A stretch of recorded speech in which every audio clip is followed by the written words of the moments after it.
ទាំងអស់គ្នាមានធ្លាប់បានឆ្ងល់ថាហេតុអីពីមួយឆ្នាំទៅមួយឆ្នាំសិស្សបង្ការសិក្សាច្រើនម៉េចជាពិសេសនោះគឺសរសៃតែបញ្ហាទាំងអស់នេះកើតឡើងមកពីបញ្ហាអ្វីហើយចាំមកតាមការសិក្សាស្រាវជ្រាវរបស់ក្រុមពួកយើងផ្ទាល់យើងឃើញថាបញ្ហាទីមួយដែលតែងតែកើតមាននោះគឺពាក់ព័ន្ធជាមួយនឹង family responsibilities មានន័យថាគាត់ត្រូវទទួលបន្ទុកគ្រួសារគាត់ត្រូវមើលថែបងប្អូនឬក៏សាច់ញាតិឬក៏យាយតាដែលគាត់មានជំងឺជាដើមអញ្ចឹងធ្វើឲ្យគាត់ជប់រៀនដើម្បីទៅមើលថែពួកគាត់ហើយចំពោះបញ្ហាទី2ដែលយើងឃើញមាននោះគឺតកតងជាមួយនឹងផ្នែកហិរញ្ញវត្ថុផ្ទាល់មានន័យថាគាត់ត្រូវជប់រៀនដើម្បី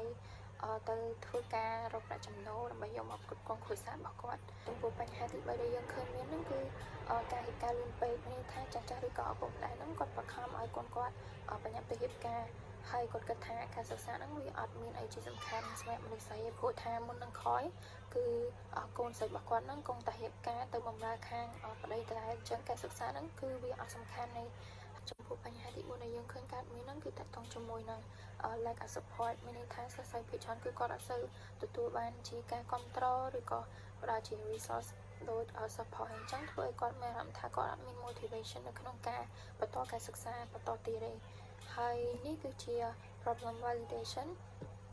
ដែលយើងបានចុះទៅសភាបងប្អូនឬក៏អូនដែលគាត់បានបាត់បង់ការសិក្សានៅក្នុងកំឡុងពេលវិទ្យាល័យហើយជាលទ្ធផលយើងទទួលបានមានន័យថាបញ្ហាដែលពួកយើងលើកឡើងហ្នឹងគឺពិតជាកើតមានចំពោះពួកគាត់មែនដោយសារតែមើលឃើញបញ្ហាទាំងអស់នេះហើយបានជាពួកយើងបង្កើតជា project មួយដើម្បីធ្វើការផ្សព្វផ្សាយក៏ដូចជាបង្ហោះនៅព័ត៌មានអាហារូបករណ៍ក៏ដូចជា program ឬក៏ការងារ internship ផ្សេងៗដើម្បីឲ្យសិស្សស្រីគាត់ចូលរួមហើយចំពោះអ្នកដែលគាត់អាចចូលរួមបានហ្នឹងគឺគាត់ត្រូវតែជាក្មេងស្រីដែលគាត់រស់នៅតាមទីជនបទឬក៏គាត់មកពីខាងជនបទគាត់មានអាយុឆ្លាស់ពី16ទៅ18ឆ្នាំឬក៏14ឆ្នាំហើយគាត់ពិតជាមានចំណង់ចំណូលចិត្តនឹងមានការបញ្ញាចិត្តនៅក្នុងការរៀនពិតមែនគាត់ពិតជាអត់ចង់បាត់បង់ការសិក្សាចោលទេហើយនេះគឺជា prototype របស់យើងដែលយើងបានបង្កើតជា Facebook page មួយដើម្បីធ្វើការបង្ហោះក៏ដូចជាផ្សព្វផ្សាយព័ត៌មានផ្សេងៗពាក់ព័ន្ធជាមួយនឹងអាហារូបករណ៍ program mentorship ឬក៏ព័ត៌មានផ្សេងៗទៀតដែលសិស្សដែលគាត់អាចចូលរួមបានគឺយើងនឹងធ្វើការបង្ហោះនៅក្នុង Facebook page មួយហ្នឹង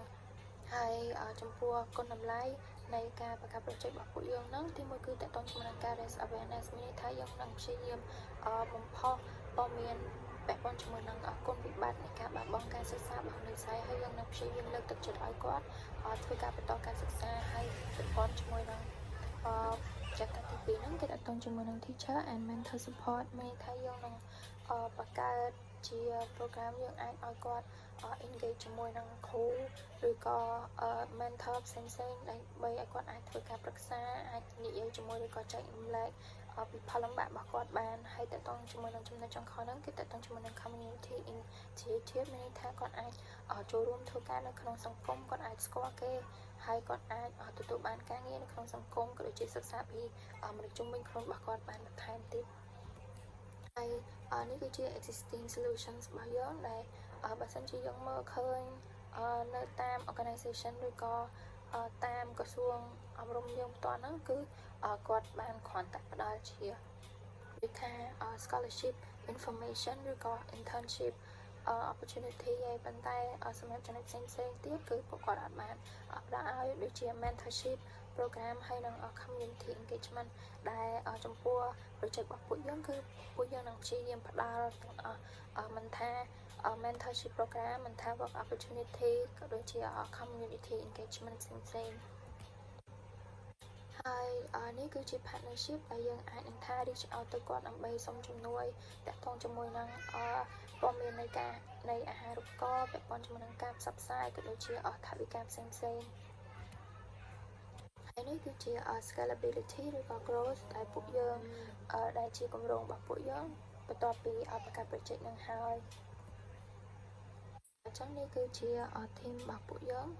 នេះគឺជា reference ដែលពួកយើងបានយកមកពាក់ព័ន្ធជាមួយនឹង data ឬក៏ព័ត៌មាននិងក៏បញ្ហាដែលកើតមានចំពោះក្មេងស្រីក្នុងផ្ទាល់អញ្ចឹងសម្រាប់ការធ្វើបទបង្ហាញរបស់ខ្ញុំគឺបានចប់ត្រឹមហ្នឹងហើយអរគុណអ្នកទាំងអស់គ្នាដែលបានមើលវីដេអូមួយនេះដល់ចប់